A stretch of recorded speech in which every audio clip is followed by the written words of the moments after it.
Oi, gente! E aí, pessoal, tudo bem? Sejam bem-vindos ao Vida Sob Controle, o podcast onde a gente fala sobre vida, negócios, hábitos e como se tornar a sua melhor versão. E hoje temos aqui um convidado muito especial. Estou muito feliz com esse episódio que vai ao ar próximo ao Natal, né? A gente está gravando antes.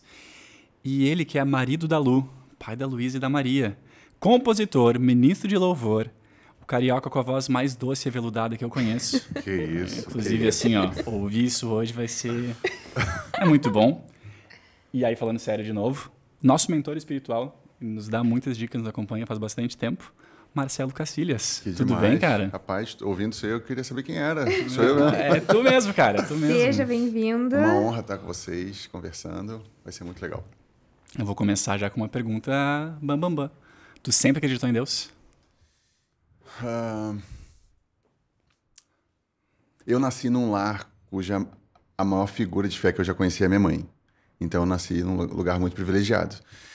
Só que com o tempo eu fui percebendo que a fé que a minha mãe tinha não era transferida a mim. Então, embora eu tenha ouvido a minha vida inteira sobre um Deus e um Jesus que eu via na vida dela, eu tinha meus conflitos. Então eu sempre criei em Deus, mas sempre com muitos conflitos. Eu sempre fui um cara muito questionador. Eu preciso saber se isso que alguém está falando é isso mesmo. Na Bíblia diz que tinham os irmãos de Bereia, os irmãos iam lá para falar de Jesus, eles iam vendo tudo se estava de acordo com o Antigo Testamento. Jesus, o Messias, não ia contradizer a palavra de Deus, né? Então eu sempre fui com esse perfil. Então a minha mãe foi muito importante no meu processo. Só que eu cheguei no momento que eu tive, de fato, um encontro com Deus. Então eu separo, assim, eu sempre criei que Deus existia, mas um dia ele se tornou pessoal para mim. E foi diferente. Quando é que isso aconteceu? Eu morei em São Paulo sozinho, na maior cidade da América Latina, num kitnet de 3x3.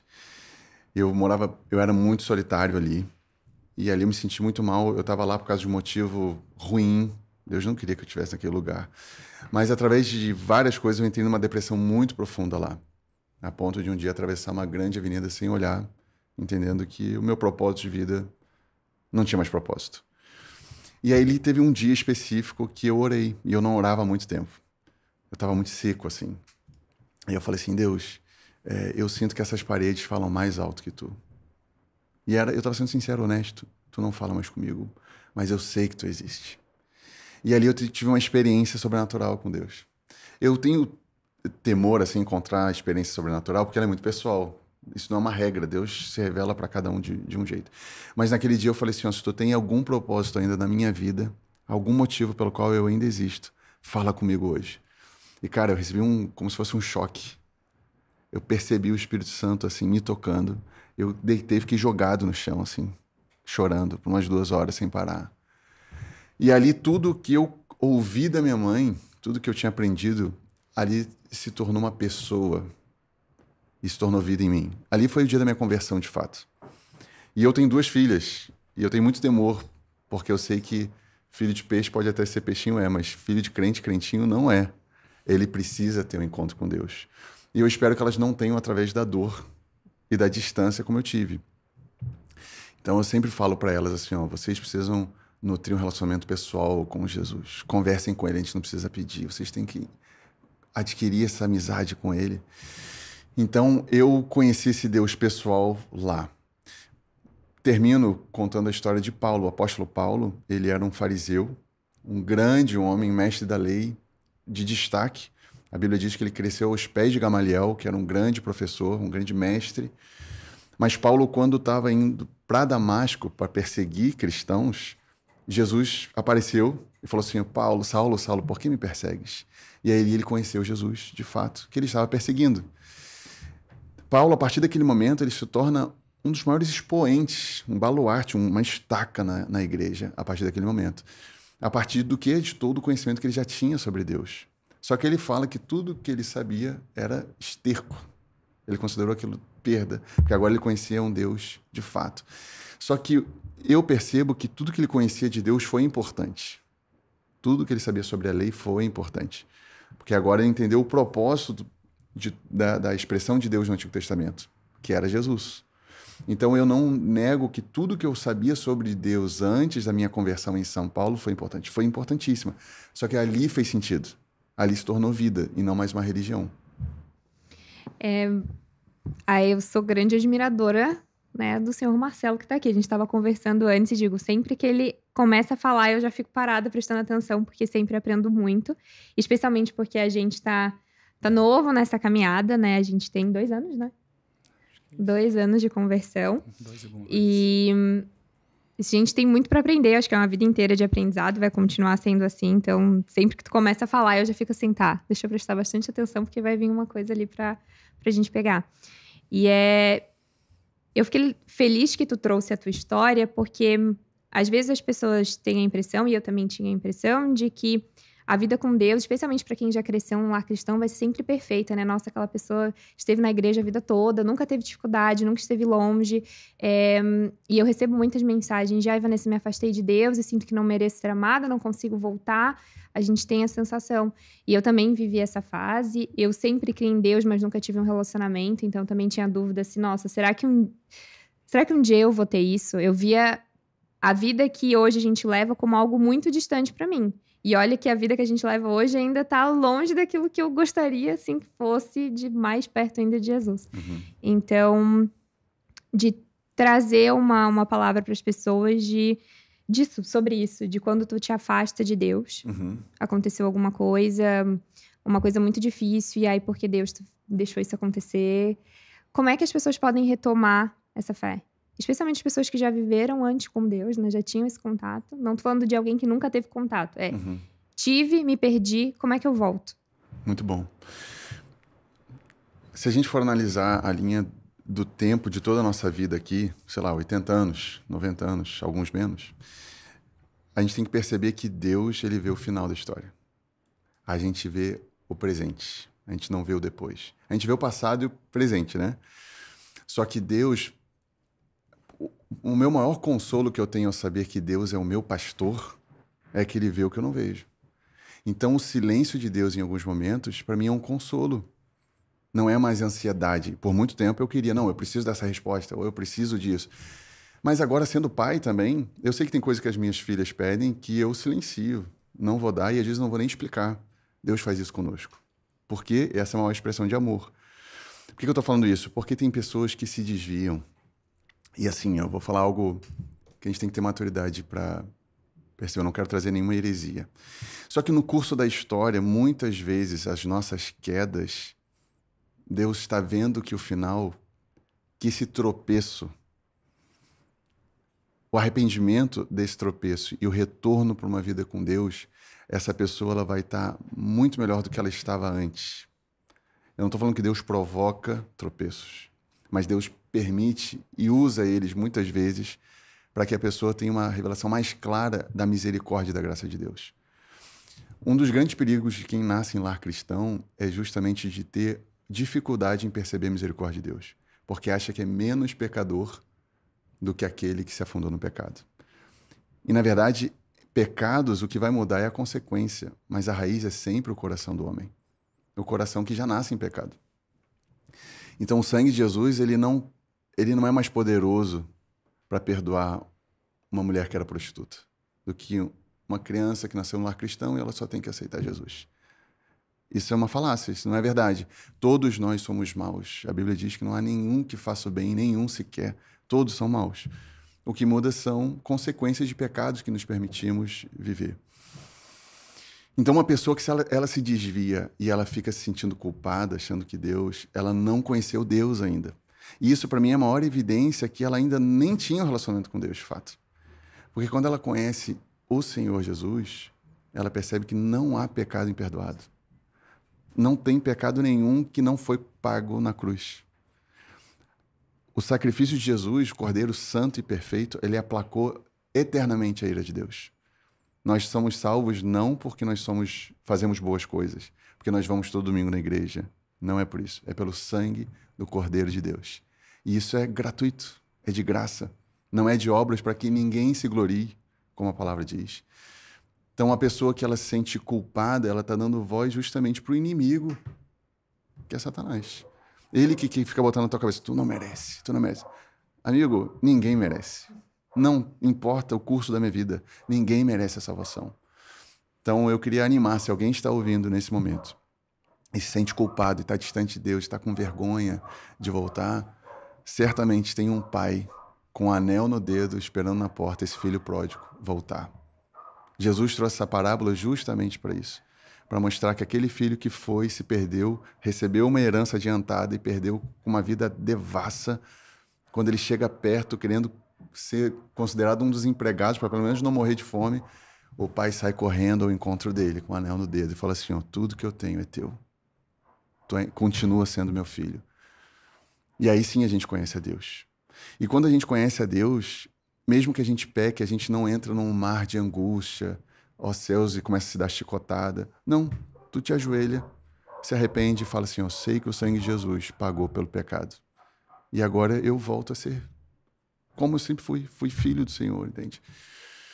Mas eu entendo pessoas assim, porque a igreja, uma ala da igreja, quando a gente fala igreja é um negócio complexo, porque como é que Deus vê a igreja? Ele vê o povo que foi lavado pelo sangue dele e os seus filhos. Quando Deus, Jorge Mitian, que é um pastor argentino, ele diz que quando Deus olha do céu para a terra, ele só vê 2 tipos de pessoas, os puros de coração e os impuros de coração.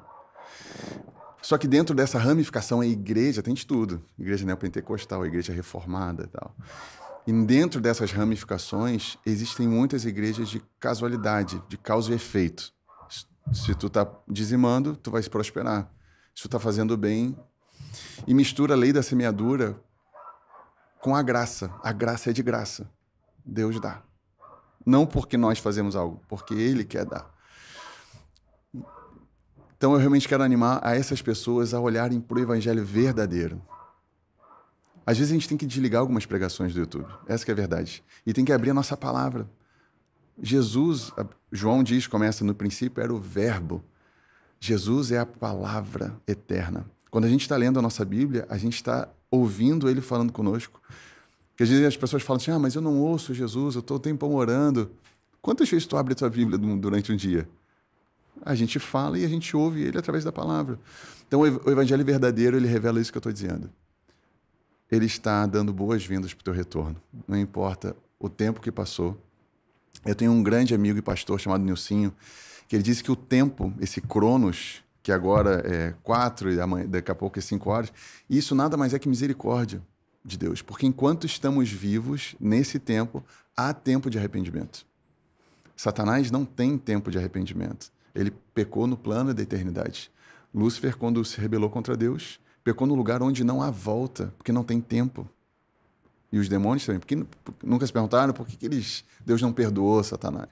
Porque eles pecaram no âmbito da eternidade. Então o tempo é misericórdia de Deus. Estamos aqui e ainda podemos nos arrepender. Só que a gente não sabe quanto tempo temos. Porque Jesus pode voltar hoje, mas eu posso ser atropelado hoje também. Então a gente não pode brincar com a eternidade, a gente não pode brincar com o relacionamento que a gente tem com Deus. Eu tô aqui ouvindo isso tudo e pensando qual é o próximo, o direcionamento para dar para essa conversa. Tem muitas portas que se abriram, né? Mas uma das coisas que mais tem batido para mim nas últimas semanas, eu acho, que foi uma ficha que caiu finalmente, eu acho, que é em relação a...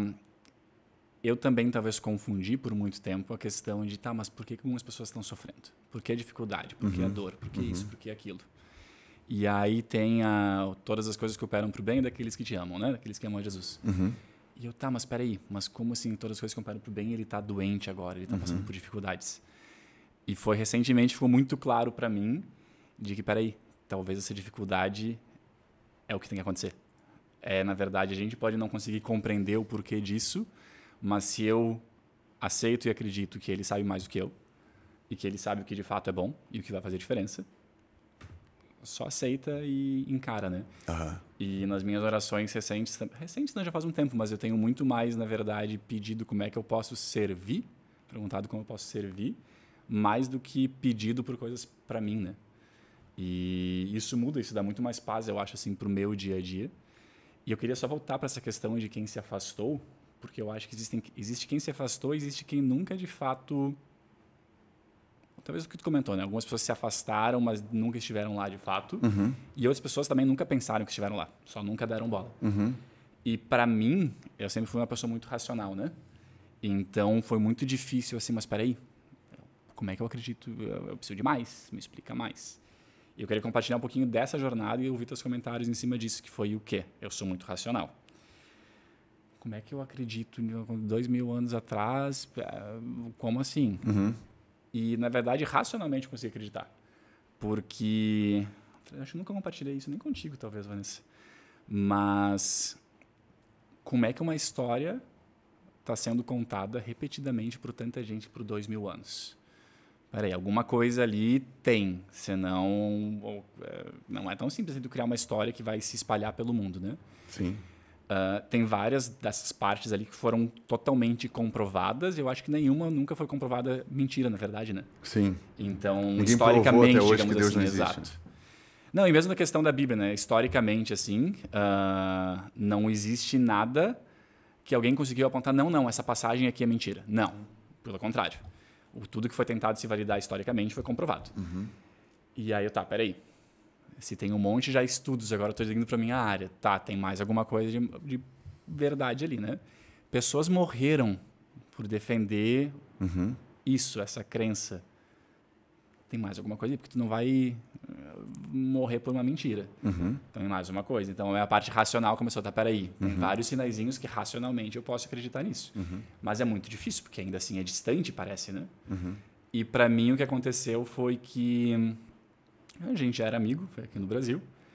Eu estava num momento que, eu preciso agora tomar uma decisão, o que eu faço? Eu estou muito confuso, não sei o que fazer.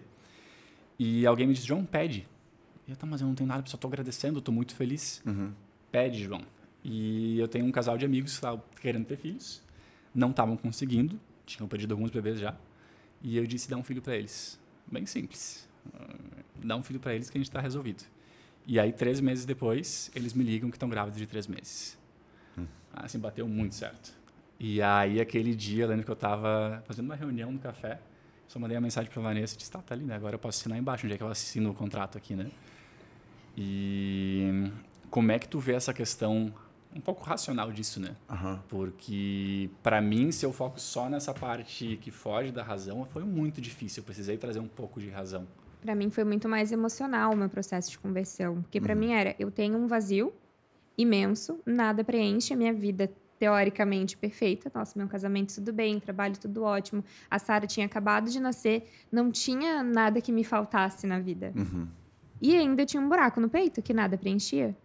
Então, para mim, foi uma coisa, não era racional. Eu podia até ter dúvidas e questões, mas, assim, elas não estavam no primeiro lugar, assim. Para mim foi, eu preciso encontrar o que preencha. E eu vi que a única coisa que ia me preencher era Jesus.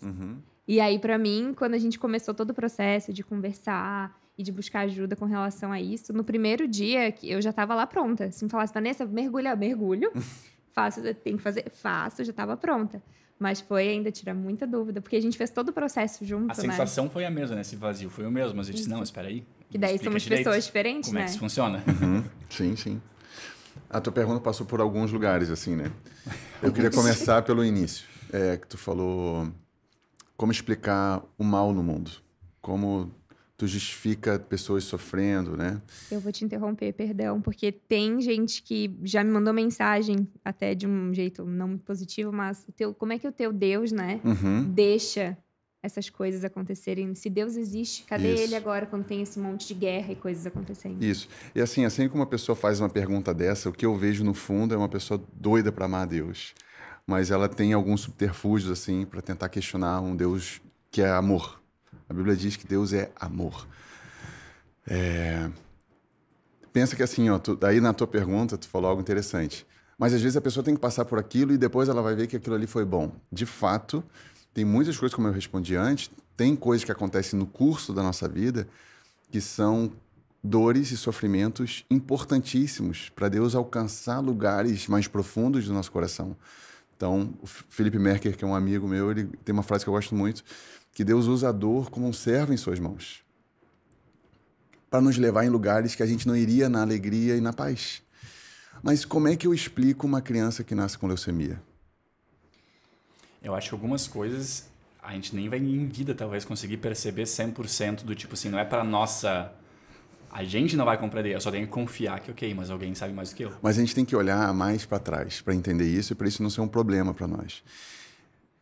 Uma criança que nasce com leucemia, por exemplo, que eu como pai, isso me pega e eu já conheci casos, o que me apazigua é saber que teve alguém, que essa criança nasceu pecador, mas teve alguém que nasceu perfeitamente santo, justo, veio para servir sendo que ele era o Senhor.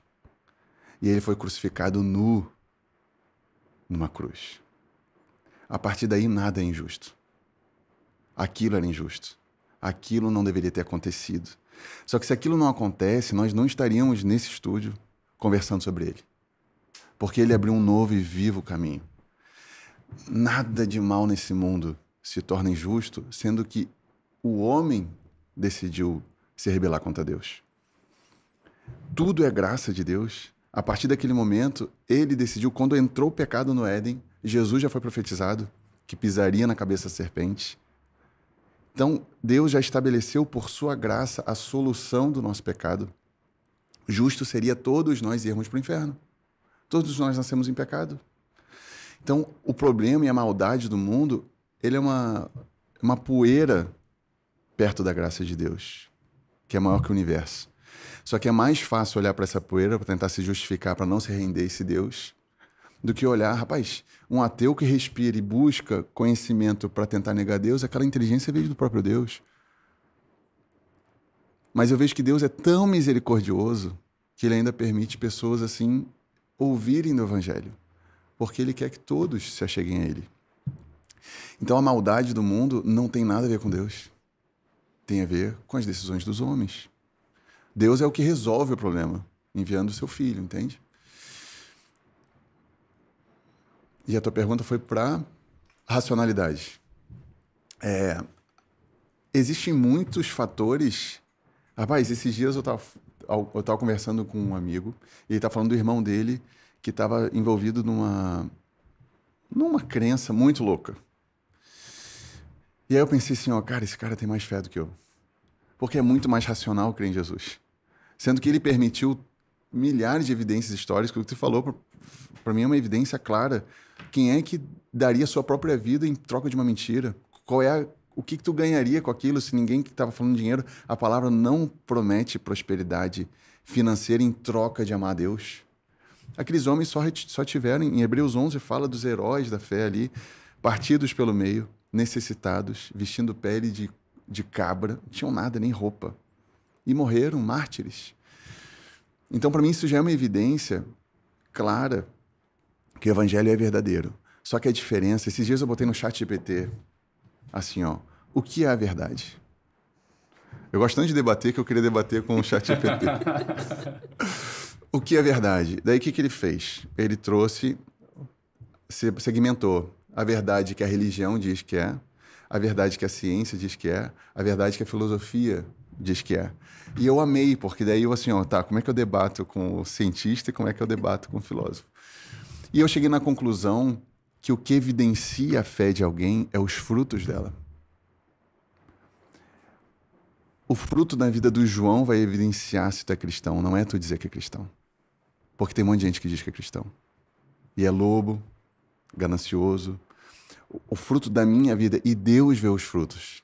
A gente também vê, mas Deus vê o coração, entende? Tu pega, uma vez eu vi o Rodrigo Silva falando isso, pega um livro de ciência e coloca num presídio. Vê quantos vão mudar de vida. Pega um livro de filosofia, mas pega a Bíblia, meu irmão, e bota dentro de um presídio. A gente tem inúmeros casos de pequenas igrejas dentro de presídio.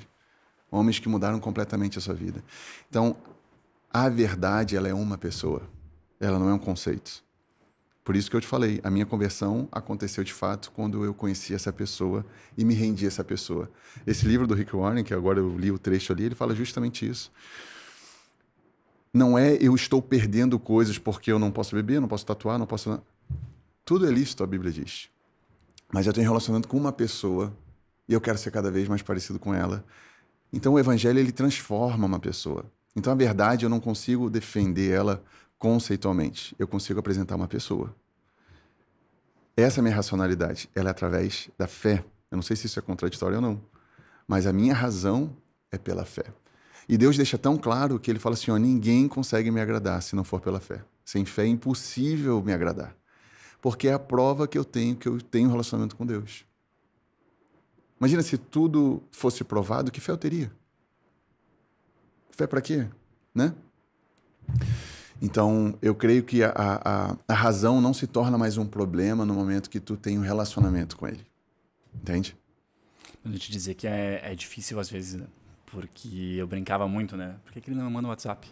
Tá aqui meu número, é só mandar. Só me manda, me diz o que ele quer que eu faça. Mas, cara, Deus é tão misericordioso que o João teve a petulância de falar assim, ó, dá um filho para eles que daí eu assino. Ele é tão misericordioso que ele, no alto do seu sublime trono, ele fala assim, ó, rapaz, que audácia. Eu vou dar. Ele ama presentear a gente. Eu vou contar um negócio. Contei para poucos, mas acho que entra exatamente nesse momento. Deus não precisaria falar nada sobrenaturalmente comigo, assim, usando pessoas, porque ele já se revelou através da sua palavra. Ali é suficiente. Eu não preciso de nada além disso. Mas esses dias eu estou tomando banho. E eu converso muito com o Senhor tomando banho, assim. Aí eu estou falando assim, Jesus. Mas sério, cara, eu imaginei que Jesus estava assim, no vidro do meu box, assim, na minha frente. Eu falei assim, Senhor, eu te agrado. Porque se eu não te agrado, nada faz sentido. De fato. Minhas músicas não fazem sentido, minhas amizades não fazem sentido, a minha família não faz sentido se eu não consigo agradar a Deus. E eu sou um cara eu me cobro demais. E às vezes é um peso para mim. E eu acho que lá no seu trono ele olhou assim, ó, rapaz, eu já mostrei tanto que eu amo ele, mas ele ainda fica perguntando isso, que ele também me agrada. No dia seguinte, eu estou sentado umas 8 da noite, exausto no sofá, tá eu e a Lu, minha esposa. E aí me liga um irmão, eu raramente atendo o telefone. Eu assim, manda um WhatsApp. Só que era uma ligação de fora de um irmão que eu amo muito, que eu atestei ele já. E ele estava fora do Brasil, em outro país. Daí ele atendi. E ele falou assim, Cacilhas, eu queria te falar uma coisa, irmão. Deus me falou claramente nesse momento que tu agrada a ele. Precisava o Senhor fazer isso? Não precisa, cara. Mas ele é tão amoroso, tão misericordioso, que ele ainda faz isso. Ele te dá provas além do que já deu. Então eu vejo que a maior relacionamento que a gente tem com Jesus, ele não é um monólogo. Ele não manda o WhatsApp, mas ele fala contigo o dia inteiro.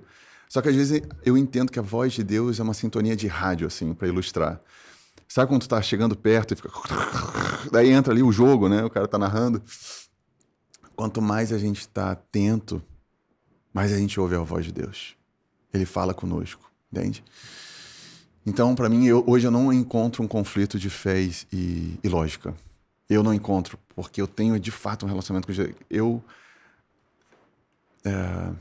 Tentar botar essas palavras é difícil, assim, né? Mas eu não vejo esse conflito. Assim como eu não tenho dúvida que o João está na minha frente. E a Vanessa está na minha frente. Eu não tenho.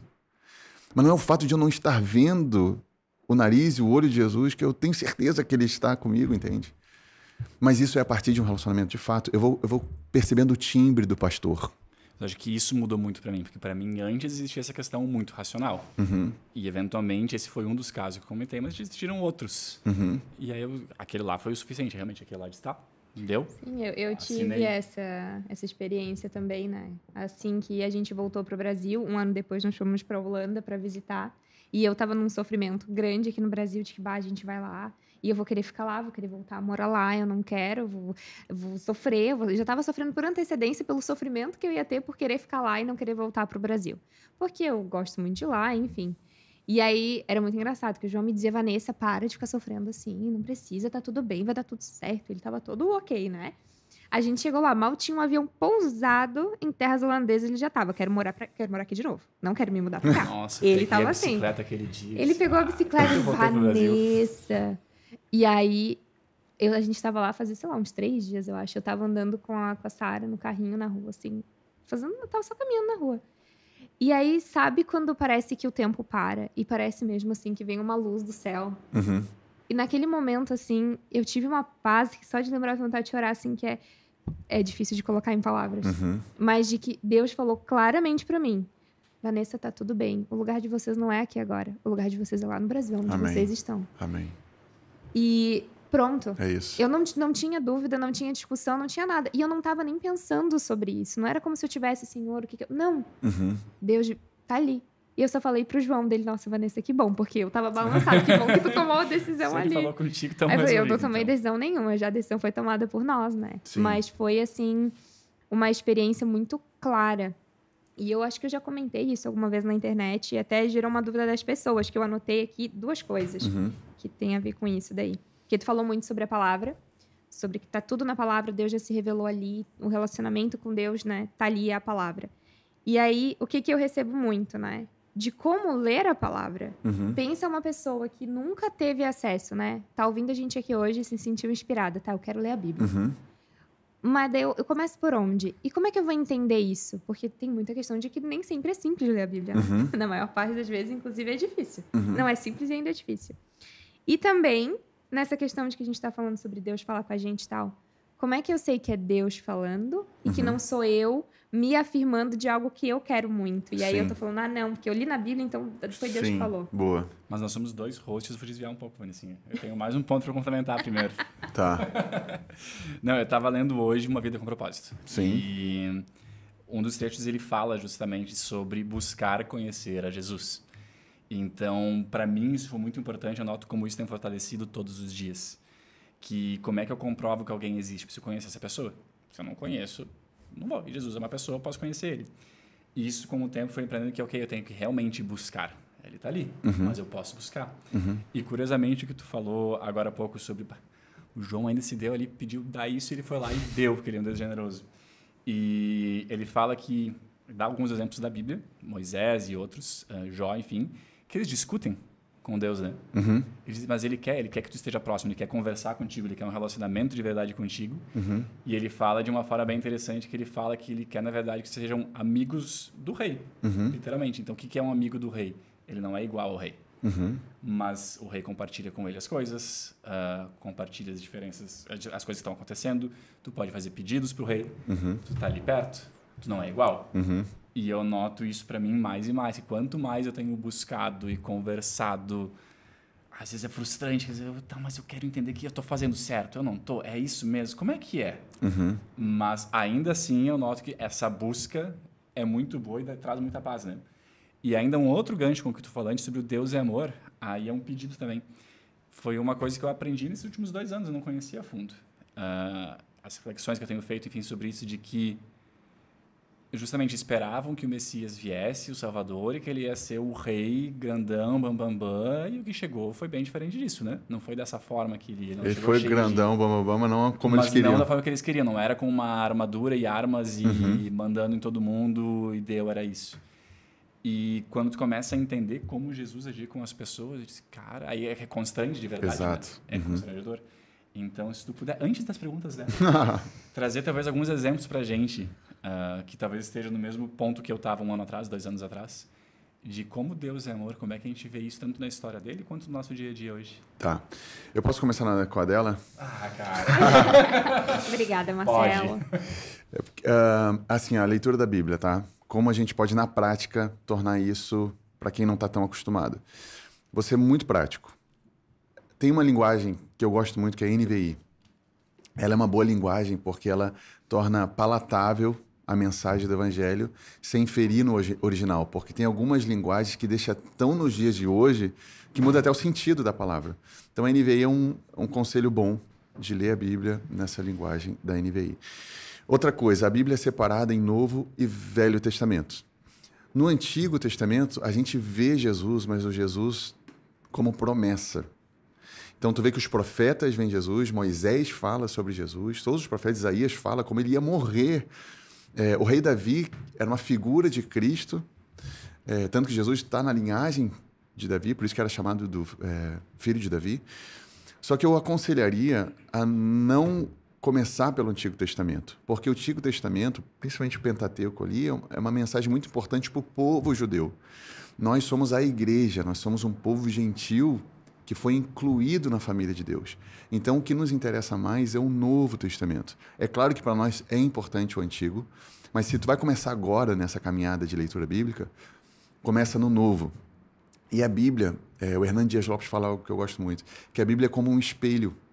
Quando eu, para vir para cá, podcast, não tinha nem roupa, não sabia que era para vir de verde, coisa e tal. Eu te avisei, cara, tu me Mas enviou eu uma mensagem. me olhei no espelho, foi o meu cabelo também estranho, mas me olhei, me arrumei. Então, o espelho, ele revela como estamos. A Bíblia é o nosso espelho. A Bíblia revela como estamos. Quando a gente lê a Bíblia, ela nos lê. Quando a gente examina a Bíblia, ela nos examina. Só que a Bíblia faz algo que o espelho não faz. Ela nos arruma. Ela nos lava. Jesus fala, maridos, amai as vossas esposas como Cristo amou a igreja, tendo-a lavado pelo lavar regenerador da palavra. Jesus limpa a igreja pela palavra. Jesus falou para os discípulos, vós já estáis limpos pela palavra. Então, quanto mais lemos da palavra, mais nós vamos sendo limpos, lavados. Nossos conceitos humanos, é uma lavagem cerebral literal. Ela lava nossos conceitos humanos, humanistas, religiosos, farisaicos, tudo aquilo que atrapalha a verdade. Por isso que eu falei, às vezes vale a pena desligar um pouco a pregação do YouTube e ir para a fonte. A gente tem a fonte real. Sistemos tinham uns irmãos de uma cidade, aí queriam que eu falasse para eles conselhos sobre vida com Deus, adoração. E eu, assim, eu achei legal, eles estavam com aquele olhar de admiração, né? Mas eu falei assim, irmãos, quando eu fecho a porta do meu quarto, eu me encontro com a mesma pessoa que vocês têm no quarto de vocês. Não é o Cacilhas, não tenho nada. Se tem alguma coisa em mim graciosa, é da graça de Deus. Então, a gente tem acesso aí direto à fonte que é a palavra. Então, o que ler no Novo Testamento? Eu começaria conhecendo Jesus. Porque ao contemplar Jesus, quase todas as respostas que a gente está conversando aqui acabam. Ao conhecer Jesus, o que ele veio fazer, quem ele veio resgatar. Em Romanos 12, Paulo fala assim, rogo-vos pelas misericórdias de Deus, que apresentei os vossos corpos como sacrifício vivo, santo e agradável a Deus. E esse é o vosso culto racional. E ele fala depois que a gente deve renovar a nossa mente. Hoje a gente está numa era específica da história, porque hoje os coaches estão muito em alta. E muitos acham que renovação da mente é comprar um best-seller 7 passos para uma mente saudável. Só que, biblicamente, renovação da mente é ter a mente de Cristo. E isso só acontece mediante a palavra de Cristo. Então, eu me dedicaria a conhecer Jesus. Um conselho prático vendo agora assim, né? Pega o Sermão do Monte, começa com Mateus 5. Lê Mateus 5, 6 e 7. Se você está ouvindo agora esse podcast e não sabe por onde começar, Um dos favoritos da Vanessa, né? pega o Sermão do Monte, lê ele até tu decorar todo. Porque ali é o conselho de Jesus prático sobre a nossa vida, como deve ser. O João falou que Jesus veio e tinha uma expectativa de ser um libertador. Alguém que ia pegar uma espada e acabar com o Império Romano. Jesus veio manso e humilde, dando a outra face. Pegando os discípulos, pecadores, ele pegava uma toalha, fala assim, pode sentar aqui, vou lavar o pé de vocês. Mestre, não, nós que temos que lavar o teu. Jesus veio na contramão do que todo mundo achava. Um rei que serviu, que se humilhou. Se eu sei que Jesus é esse servo, o que eu vou esperar ser servido? Já fica claro qual é a minha atitude, já fica claro qual é o meu propósito nessa terra. É servir, é amar. Então, eu penso que quanto mais nós conhecemos de Jesus nos evangelhos, mais nós vamos ter mais vontade de ler a Bíblia. Porque ler a Bíblia, esses dias eu até respondi numa caixinha de perguntas do Instagram. Um jovem falou, sincero, eu não tenho a menor vontade de ler a Bíblia. De fato, muitas vezes eu não tenho também. Só que eu começo, quando eu chego no 3º versículo, eu fico pensando, onde é que eu estava? Cara, isso aqui é bom demais, cara. É que nem a minha filha quando vai tomar banho. Eu não quero tomar banho, eu não quero tomar banho, eu não quero. Ela entra, eu não consigo tirar depois. Porque é maravilhoso, ela viu que é gostoso aquele momento. Então, a leitura da palavra, tudo vai conspirar para nós não lermos. Por quê? Satanás não quer perder, né? Ele quer dar uma série, ele quer dar qualquer coisa que vai nos distrair. Coisas lícitas. Às vezes até um tempo no parque com os filhos. Tudo maravilhoso que eu tenho que fazer. Mas na prioridade da minha rotina saudável, as escrituras precisam estar na prateleira de cima. Porque ela vai renovar minha mente. Tudo que eu fizer a partir daquele momento vai ser com a mente de Cristo. E outra pergunta, e eu termino. Como saber que eu estou vivendo a vontade de Deus? Como eu sei que o que eu estou fazendo é o que Deus quer? Essa é uma das perguntas que eu mais recebo. Quando Paulo fala ali em Romanos 12, a renovação da mente, quanto mais eu tenho a mente de Cristo, isso não acontece numa tarde. Isso acontece em todas as tardes. É um processo longo e gradativo. Quanto mais eu vou tendo a mente de Cristo, mais eu sei o que agrada e o que não agrada a Ele. E eu sei que se eu estou no centro da vontade dele ou não. Por exemplo, eu tenho que comprar um apartamento. Eu preciso morar num apartamento. Em 20 dias eu preciso estar num lugar. Estou dando o meu exemplo pessoal. Aí eu penso assim, senhor, eu preciso morar num lugar que tenha churrasqueira ou não? Será que é esse nível que eu preciso ouvir a vontade de Deus? O que vocês acham? Não? Uhum. Será que esse nível de detalhe ele quer que eu inclua ele? Eu acredito que Deus quer que a gente inclua ele em tudo, né? Sim. Mas se eu tenho Mas nesse nível de detalhe... essa mente de Cristo, será que Deus vai definir a marca do chocolate que eu tenho que comprar? Exato. Não. A minha filha tem liberdade. Se a minha filha tem liberdades, Deus também vai me dar liberdades. Agora, tudo que eu fizer, como é que daí eu sei se eu estou fazendo algo que Deus quer ou não? Se eu estou fazendo algo que vai me impedir ou vai me atrapalhar de fazer algo que é claro que é a vontade dele, aí eu tenho que parar. Se algo é mais importante que o meu tempo com meus irmãos, por exemplo, eu tenho que questionar se isso é vontade de Deus. Entende? Se algo que eu vou exercer na minha profissão vai me impedir de estar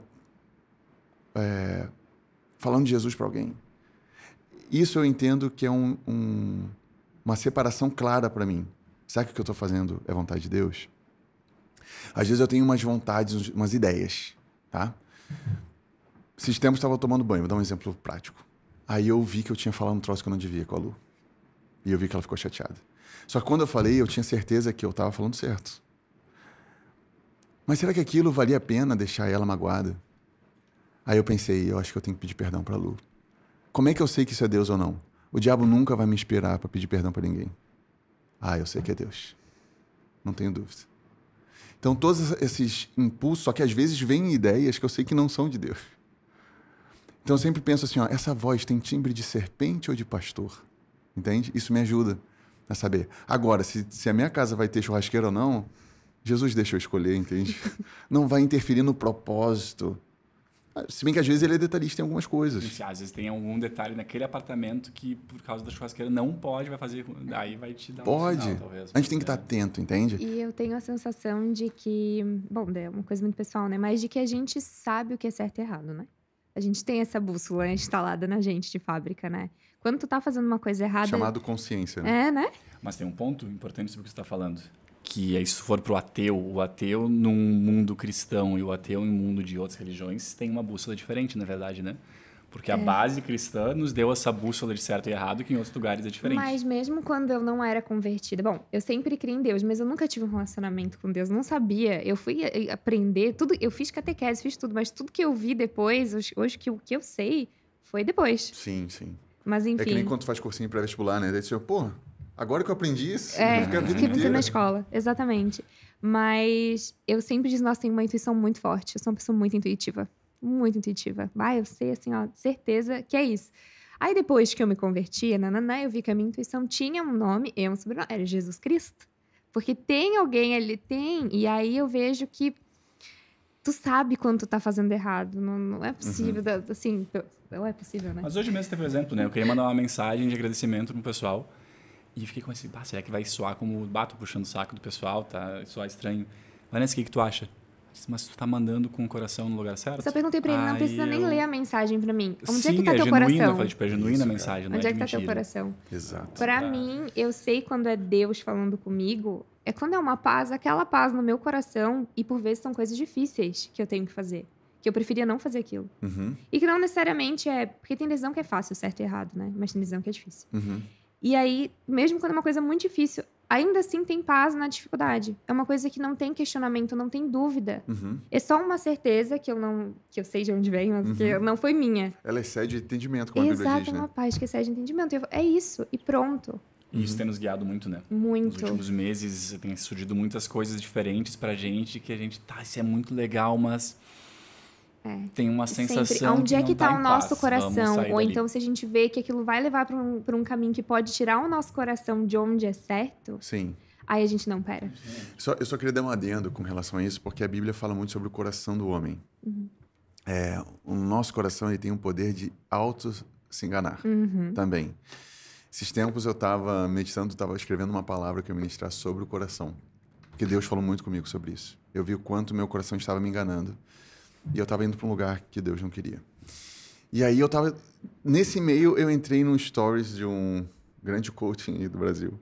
Aí estava lá ele respondendo uma caixinha de perguntas. Alguém perguntou assim, como você chegou nesse nível, né? Dele assim, ouvindo a voz do meu coração. E eu estava escrevendo na hora que o nosso coração era enganoso. Assim. Foi uma coisa muito louca, né? Aí eu fiquei pensando o quanto eu tenho que ter essa consciência do que é certo e errado. De fato, Deus nos deu. Mas o nosso coração é ardiloso ao mesmo tempo. Por isso que eu volto, a gente precisa ter essa lavagem sempre pela palavra. Ela que vai colocar essa consciência mostrando de fato o que é Deus e o que não é. Mesmo que o nosso coração, às vezes, esteja mostrando algo lícito. Eu vou te dar um exemplo muito parecido com o que tu deu. Eu estou mandando uma mensagem, será que a galera vai achar isso ou não vai? O que tu queria fazer era algo bom, né? Eu, muitas vezes, tenho vontade de me ajoelhar. Quando eu estou ministrando louvor, às vezes, eu entro num lugar que chama eternidade. Eu não sei que dia da semana é, eu não sei onde eu estou, eu não sei nada. Eu estou com meu olho fechado, eu estou no segundo céu, terceiro céu. E muitas vezes eu tenho vontade de me ajoelhar. Pô, eu estou diante de Deus, cara. Sabe, Jesus está nesse lugar aqui. Só que o que acontecia comigo, a galera vai achar. Ó o santinho lá. Olha, no palco vai se ajoelhar. Parabéns, para ti. E aí um dia Deus me corrigiu.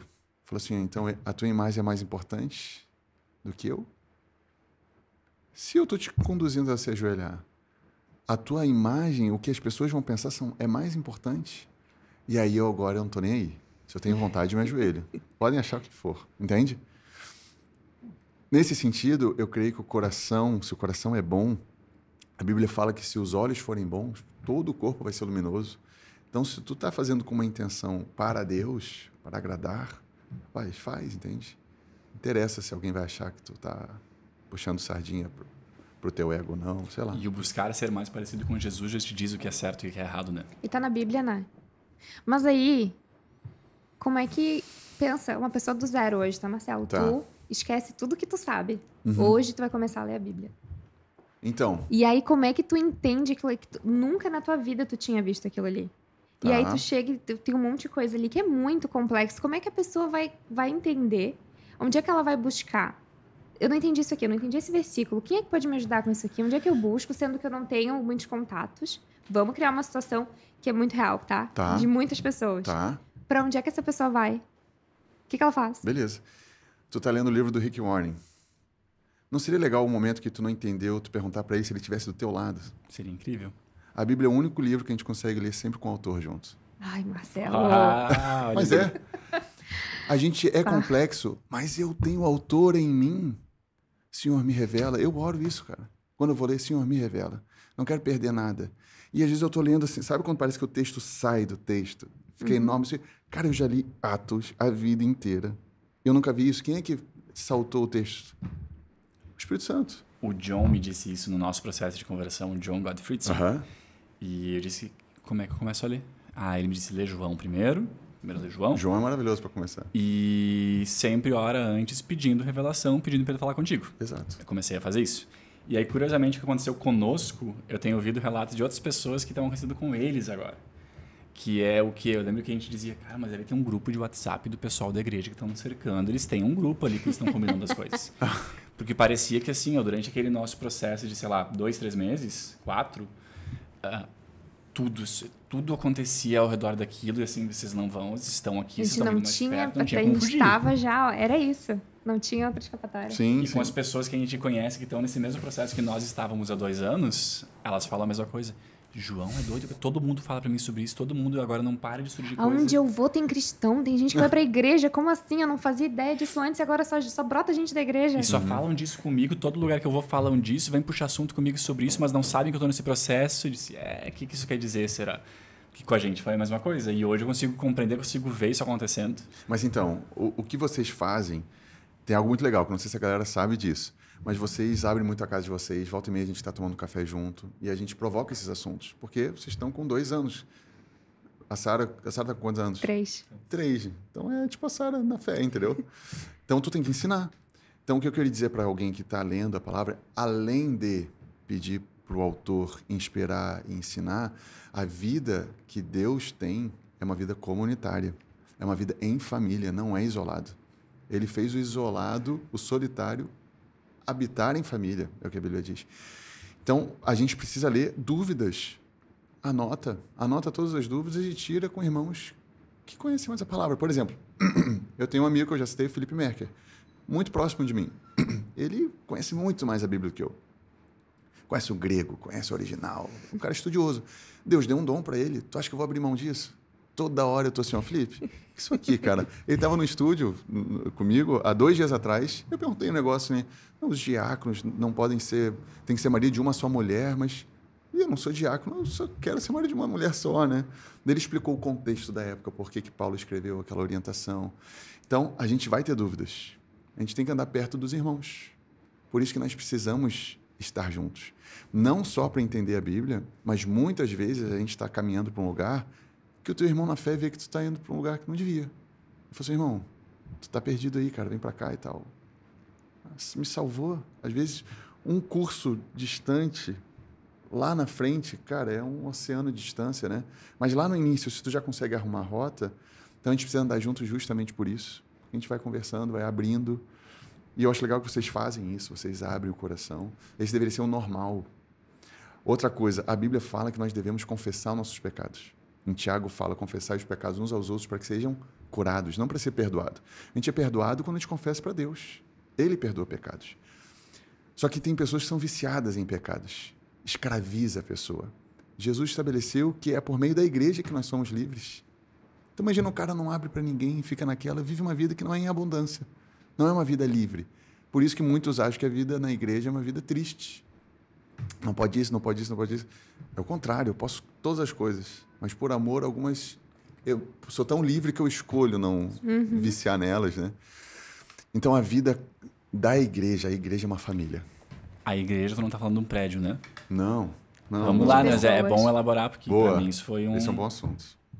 A igreja não é um prédio. Ponto. É isso. A igreja do Novo Testamento, que é o nosso padrão, quando a gente vai ler Atos 2, que mostra como é que eles tinham tudo em comum, partiam o pão, reuniam, fala que eles oravam, que eles partiam o pão, fala que eles louvavam juntos. Então, assim, tudo que a gente vê na igreja, a gente vê ali. Só que não levantavam paredes. Isso é coisa contemporânea. Eu não estou falando que está errado nós irmos no domingo, às 8 da noite, no local. Ali nós nos reunimos em família. Eu amo aquilo ali. Ainda mais que eu sou envolvido com música, eu estou em todos os cultos possíveis, né? Eu até brinquei esses dias, eu não vi jogo mais do Grêmio, do Inter, nada, porque eu estou sempre no culto. Mas eu amo não por estar no culto, não por estar em cima de uma plataforma, mas porque eu estou com meus irmãos. Paz, isso para mim, é isso que me leva naquele lugar. Porque eu sei que vai estar a galera lá, entende? Então eu vejo que tem 2 coisas. Hoje a gente vê igrejas que estabeleceram um culto como um lugar de adoração. E isso é um problema seríssimo. Quando Jesus fala sobre quem ele era e sobre a adoração, ele fala para uma mulher samaritana que provavelmente era uma prostituta. 6 maridos. Lá naquele poço de Jacó, lembra? O The Chosen faz aquilo ali, é maravilhoso. Ilustra bem. Muito lindo. A pergunta daquela mulher, imagina que ela viu que Jesus era profeta. Imagina, tu pode perguntar qualquer coisa. O profeta vai revelar qualquer coisa. Ela pergunta onde era o lugar de adoração. Aquilo mostra que o interesse dela era saber sobre a adoração. Isso já mostra que aquela mulher tinha um interesse em Deus. E mesmo tendo uma vida bagunçada. Eu digo isso porque muitas vezes a gente acha que o mais limpinho é o que está mais perto de Deus e o mais impuro é o que está mais longe. Às vezes não. Enfim, outro podcast a gente fala. Mas Jesus não fala em nenhum momento, nem de música, quando ele fala que Deus procura adoradores. Ele não pede assim, ó, mulher, faz um Fá menor aí, deixa eu ouvir. Não é o assunto. Que é o que eu quero falar, se Deus permitir escrever aquele que eu quero escrever. Mas ali Jesus estabelece que o Pai procura adoradores que o adorem em espírito e em verdade. Quando ele fala em espírito é que em qualquer lugar, não é nem nesse monte e nem em Jerusalém, como ela pergunta. É em todos os lugares, inclusive em Porto Alegre. É o lugar de adoração. Deus incluiu o globo terrestre, porque antes era só no templo. O lugar de adoração era em Jerusalém. Eu estou falando isso porque se a gente não cuidar, a gente cria novamente um lugar de adoração. O meu lugar de adoração, eu só me expresso a Deus no culto. Jesus morreu para que isso não acontecesse. Morreu para que em todos os lugares eu tivesse uma expressão de adoração. Só que muitas vezes, esses tempos me perguntaram, eu estava numa igreja com músicos, aí falaram assim, tu se escandaliza com o ministério de dança? Aí eu falei, eu não. Eu me escandalizo se a dançarina só dança em cima do palco da igreja. Porque dela cria um lugar de expressão onde só lá ela se expressa. A gente deve... Só que isso não só para dançarina, todos nós, ministro louvor, quem não ministra louvor com música, nós precisamos ser uma expressão de adoração. Aonde a gente está, num trânsito, num podcast, no trabalho, na segunda-feira, cansado. É ali que Deus espera ver a nossa reação. Porque, convenhamos, tá num culto, fresquinho, cadeira fofinha, ali me expressar para Deus é muito fácil. Tudo converge para aquilo. A luz está mais baixinha, coisa e tal. A gente tem um cantor que eu gosto. Tudo ali está convidativo. Ali eu acho que é a menor expressão. Falo isso sem medo de errar. A menor expressão de adoração da igreja é no culto. A maior é quando um carro me corta, que eu estou com a minha esposa e minhas filhas, e coloca em risco a minha família. Ali Deus fica na expectativa. Qual vai ser a expressão dele? Qual vai ser a paciência dele? Ele vai abençoar esse cara que fez isso? Entende? Cara, Deus vê a honestidade do nosso coração. Então, de fato, a igreja não é parede. Hoje em dia, a igreja tem se expressado muito nas paredes, enquanto que a igreja significa eclésia, significa chamados para fora. A igreja, na verdade, ela é pulverizada no mundo, ela é sal. O chamado dela é salgar o mundo. Não ficar dentro de um lugarzinho. Não, eu amo esse lugarzinho. Eu vou nesse lugarzinho e defendo que a gente tem que estar junto nesse lugarzinho. Mas se for a única expressão, está definitivamente errado. Nós não compreendemos o nosso chamado como igreja. Então, eu não acho que a centralização da igreja é no templo, embora tenha uma importância o templo. Mas quando a gente vai olhar para a igreja de Atos, que é o nosso modelo, a igreja a maior expressão dela era nas casas, na vida comum do lar. Sim, tem uma coisa que a gente ouve muitas pessoas, né? Faz um monte de coisa errada a semana inteira. Aí vai pra igreja no domingo como se isso fosse né, tá, agora tá ok. E aí acabou, botou o pé pra fora da igreja e já volta a fazer coisa errada. Não, e a igreja tem um negócio, a igreja agora falando em templo, é muito engraçado assim. Quantas vezes eu fui pro culto, eu e a Lu brigando no carro. Abre o carro assim... A paz do Senhor, querido. Que absurdo, né? Resolve tudo na hora. Tá enganando aqui. Não, é isso aí. Então a gente tem que entender que Deus vê a realidade. E me interessa saber como Deus me vê, mais do que como os homens me veem. E isso foi uma coisa que foi uma virada de chave na minha vida. Não, ainda mais eu, que às vezes estou em cima de palco tocando, eu tenho um temor enorme. Às vezes eu vou numa cidade que os irmãos me convidaram para ministrar. Aí eu vejo um adolescente, ele me olha assim. Ele criou um personagem inerrante na cabeça dele com a minha cara, entende? E quando eu vejo isso, vamos tirar uma foto, assim, vamos fazer o álbum dos pecadores? Então, vamos lá. Porque não existe herói. O único herói é Jesus, cara. O resto é todo mundo pecador. No rebanho de Deus não tem ovelha com pedigree, ovelha... É todo mundo igual. Pastor, presbítero, tudo igual. Só tem um com pedigree, que é o sumo pastor, que é Jesus. Nós temos funções diferentes. Um presbítero tem uma função, outro tem uma função. Mas o que eu quero dizer é que se a gente não cuidar, a gente trata pessoas diferentes por causa da imagem que ela tem, por causa da reputação que ela tem. Jesus fala muito sobre isso, que os ricos, muitos recebem os ricos na igreja de uma forma, aí botam um primeiro lugar, fica aqui. Aí o pobre, senta aí. Jesus não é esse cara. E quando eu entendi isso, ficou muito claro assim, não me importa saber como ele me vê. Eu gosto muito de ouvir a Bíblia. Uma boa dica, depois eu falo disso. Eu gosto muito de ouvir, esses dias eu estava ouvindo no carro, aquele momento que pessoas vão chegar diante de Jesus e ele vai dizer assim, aparta-se de mim, porque eu nunca te conheci. Rapaz, eu parei de ouvir. Me deu um negócio por dentro. Porque a gente passa muito tempo cantando, eu quero conhecer Jesus. E a gente ora, Senhor, eu quero te conhecer. Mas eu falei, o que adianta conhecer Jesus e ele não me conhecer? O que adianta um dia chegar tendo expulsado demônios, curado enfermos, feito músicas e ouvir a pior frase da humanidade? Eu não te conheço, de Deus. Parece que a hipocrisia daí ela vai embora, não interessa mais muito o resto. Eu preciso conhecer Jesus e eu preciso saber que ele me conhece. Quando eu ouvi aquela resposta, Cacilha, estou agrada a mim, rapaz, para mim teve tanto sentido, porque assim, eu sou miserável, peco todo dia. Irmãos, estou falando, eu peco todo dia, mas eu sei que eu tenho um lugar na graça de Deus. Eu tenho um convite no trono da graça de Deus. Então eu estou sempre confessando meus pecados. Eu preciso disso. Então não me interessa muito qual é a cor do tapete que vão botar quando eu entrar no lugar. Eu sei que Deus sabe exatamente como eu sou. Entende? Isso me facilita no meu relacionamento com Deus. Porque eu sei que Ele sabe. Não interessa o que os outros vão achar. Entende? Tipo, o Instagram. Eu acho a visão que algumas pessoas têm de mim na rede social me dá uma pena. Eu sou super brincalhão, né? Eu faço piada pra caramba, mas a galera acha que eu sou um cara super sério, assim. E pior, acho que eu sou o cara que, assim, ó, sempre tem a resposta certa, que não peca. E eu sempre falo para as pessoas, a única pessoa que pode falar quem eu sou é Deus, mas para ser um pouco mais prático, é minha esposa. Pergunta pra Lu como é que eu sou. Ela tá todo dia. Mas eu estou dizendo isso, assim, para finalizar a questão da igreja. A igreja não é um prédio. Lá é muito fácil a gente aparentar ser algo que não é. Aparentar ser adorador, rapaz, eu ensino em 2 passos para aparentar ser adorador. Levanta tuas mãos no meio de um culto e fecha teu olho. Só que Jesus traz uma parábola muito interessante para finalizar essa resposta. Ele fala que tinha um fariseu e um publicano na praça. O fariseu, que era o cara limpinho, tinha até uma roupa diferente. Era a expressão de Deus na terra, né? Ele levanta suas mãos na praça e fala assim, ó, Senhor, obrigado porque eu abençoo e dou o dízimo. Obrigado. Ele agradece pelas coisas que ele faz de bom. Por quê? Em voz alta ainda.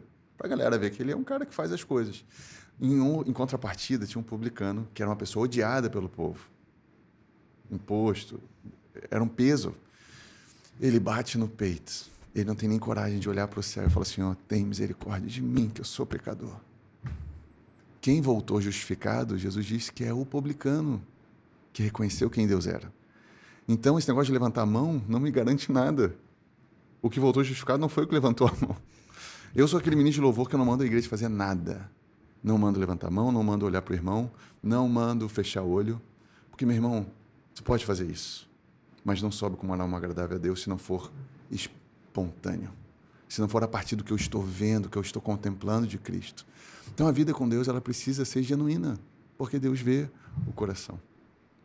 Então, esse lugar não pode se tornar um lugar de adoração, o templo.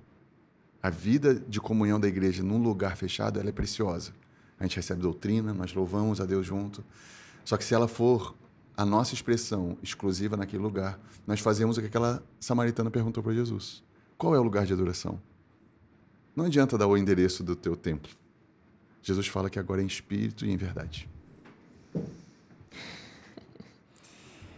Para dar um passo agora, cara, para uma outra direção, a gente está chegando no Natal, né? Final de ano, chegando no Natal. E no aniversário da minha esposa. E no aniversário Sempre que eu lembro desse final de ano, Lu, dia 7 de dezembro, o pessoal manda mensagem. Mas eu queria entender de ti como é que tu encara o Natal, como é que é o Natal na tua casa, na tua família. Muito bom. Vocês acreditam, eu não vou citar o nome da marca, mas tem uma marca aí que vende decoração, que ela conseguiu fazer um presépio sem Jesus. Vocês viram isso? Não. Então, assim, o Natal, ele se tornou uma festa capitalista. Vamos falar real? Por favor. Vamos separar em 2 coisas, tá? Uhum. O Natal, o que a gente vai ver nesse final de ano é um apelo comercial enorme. É o momento que mais se vende no mercado. Eu trabalhei muito tempo em comércio. É o momento que o mercado está aquecido. Jesus não nasceu dia 25 de dezembro. Então, assim, a gente precisa separar o que é Natal do que vem na nossa mente na hora. Querendo ou não, vem as luzinhas, vem a árvore, vem o Papai Noel, né? Tá, isso é uma coisa. Isso aqui não tem nada a ver com o Natal. O Natal que nós celebramos é o nascimento de Cristo. Só que esse Natal, ele não é uma celebração num dia no ano. Ele precisa ser todo dia. O Asaf Borba tem uma música, Natal na minha vida é todo dia. Eu amo essa música, porque de fato eu celebro o nascimento de Jesus. Aquele Cordeiro perfeito, Filho de Deus. Eu tenho uma música, Salve o Rei, que ela fala assim, ó, naquela cruz não poderia ser outra pessoa. Somente um ser perfeito poderia pagar os meus pecados, que foi tentado. Então eu celebro, cara, o fato de Deus ter mandado o seu Filho. E Jesus não queria morrer na cruz, né? Já perceberam? Jesus, quando está suando sangue, ele fala assim, oh, se possível, afasta de mim esse cálice. Eu imagino que Jesus fica quieto, mas seja feita a tua vontade. Jesus não queria. A gente pode falar que Jesus morreu por nós, é verdade, mas em primeiro lugar, Jesus morreu para obedecer à ordem do Pai. Nós fomos beneficiados com a ira de Deus foi aplacada. Mas eu agradeço. E, cara, a Luísa, eu já volto no Natal. É o mesmo assunto. A Luísa, minha filha, uma vez ela ficou um ano inteiro muito mal. Ela pegou um pós-Covid terrível, uma síndrome chamada Kawasaki. A Luísa acordava todas as noites chorando com dor de cabeça. Imagina uma criança de 4 anos já acordar toda noite chorando com dor de cabeça. E aí tu olha para a pele dela, cheia de bolas vermelhas terríveis, os dedos escamando. Eu sofri demais, cara, com aquilo. E um dia eu estava no estúdio, assim, ó, eu não tinha nem mais força para chorar. E aí eu falei assim, Deus, dá a enfermidade da Luísa para mim. Tu é Deus, tu pode fazer todas as coisas, isso não é difícil para ti. E aí sabe o que Deus me respondeu, cara? Eu sei que é ver um filho sofrendo e não poder fazer nada. Então, o silêncio de Deus naquela cruz, eu não sei quanto foi dolorido. Eu sei como Jesus morreu, eu sei quanto Jesus sofreu, porque está escrito. Eu não sei quanto o Pai sofreu, entende? Mas o Natal eu não consigo celebrar só no dezembro. Todos os dias é uma celebração que aprove a Deus mandar o seu Filho perfeito por meio de assassinos. Entende? Então, a celebração do Natal, ela não pode ser restrita. Ela não é sazonal. Não pode ser. Isso é diminuir muito o que Deus fez, de mandar o seu Filho Jesus para nós, entende? Mas já que tem essa data, nós devemos ser intencionais em celebrar o nascimento de Jesus. Então, eu queria animar todos que estão ouvindo. Não interessa nem se tu é uma pessoa devota, se tu vai no culto ou não. Mas na noite de Natal, naquela ceia, lembre de Jesus. Celebre o nascimento do Cordeiro perfeito, porque a gente só está respirando porque ele veio a esse mundo. É isso que eu tenho para dizer sobre o Natal. Como é que vocês vão fazer na casa de vocês? Tem Papai Noel na casa? Não. Tem árvore de Natal? A Lu gosta de árvore, eu não gosto muito, mas a gente tem muita noção do que é o Natal. Então, assim, a Lu tem uma memória afetiva com a árvore. Eu não vejo pecado em ter árvore. Em adereços que hoje comunicam o Natal, eu não vejo problema, contanto que eu tenha noção clara do que é o Natal, entende? E as crianças ganham presente? Sim, só que a Luísa está com 7 anos, né? Aí a Maria, elas estavam falando sobre presente e tal. Aí a Luísa, sem eu falar nada, falou assim, ó, Maria, tu não esquece que o Natal não é presente? Aí eu, ufa. Mas eu consigo ver ela todinha falando isso, coisa mais linda. Exato. Então, eu acho que muitas vezes durante o ano eu dou presentes para elas e eu dou falando assim, ó, papai tá dando presente porque eu amo vocês, não é porque é data de aniversário, não é porque é Natal, não. A gente celebra e a gente dá presente, tá? Para não ficar essa coisa ligada ao Natal. Os meus sogros gostam muito de dar presente de Natal e eu já converso antes, dias antes, ó, vocês vão ganhar presente. Mas vocês lembrem que quem foi presenteado fomos nós de receber o Cordeiro perfeito de Deus, tá? Então, assim, a gente não é aquele povo que está à parte do seu tempo. Não, Natal não pode ter nada, não vamos jantar, não vamos fazer... Não, a gente faz tudo normal, mas centralizando Jesus. Porque... Eu não sei se a gente já tá... Nem sei quanto tempo a gente tá aqui, mas é porque tá bom. E aí eu só fiquei com uma dúvida agora. Talvez seja polêmico, mas eu vou perguntar. Deixa eu tentar formular aqui. Mas se tu fazendo a polêmica hoje, não, eu muito bem. Eu amo polêmica. Talvez de repente melhor que seja eu, né? Melhor que seja mais seguro. Mas tu falou, não somos um povo, né, que tá fora do nosso tempo, a gente faz as coisas e tal, a gente só sabe onde é que tá a intenção. Aí eu até tinha anotado aqui sobre isso, porque tem muito pode e não pode. E aí tem muito o julgar o outro, analisar o que o outro tá fazendo e apontar pro outro aquilo que ele tá fazendo. Não, porque, na tua igreja pode isso. Não, mas na tua igreja pode beber, porque na minha igreja não pode. Então tem muito um pode, um não pode. Sim, sim. E também tem muito, na igreja, na Bíblia fala muito sobre a questão de julgar o outro. Sobre não julgar o outro, no caso. Mas Paulo também... fala que a medida que eu julgo, a mesma medida que eu uso para julgar o outro, eu vou ser julgado por Deus. Mas ao mesmo tempo, daí eu vou falar, eu sou uma pessoa pública. Então, também na Bíblia fala sobre tu ajudar o irmão e cuidar do irmão e etc. Então as pessoas vêm e apontam coisas pra mim. Aí eu fico, mas a Bíblia fala pra não julgar, mas a Bíblia também fala pra... né? Como que a gente falou, que a gente cuida uns dos outros, e daqui a pouco uma pessoa com uma intenção boa, ela acaba te julgando e apontando. Então, o que pode, o que não pode, como é que é essa coisa do julgamento, até onde tá o limite? Muito bom. Eu amo esse assunto.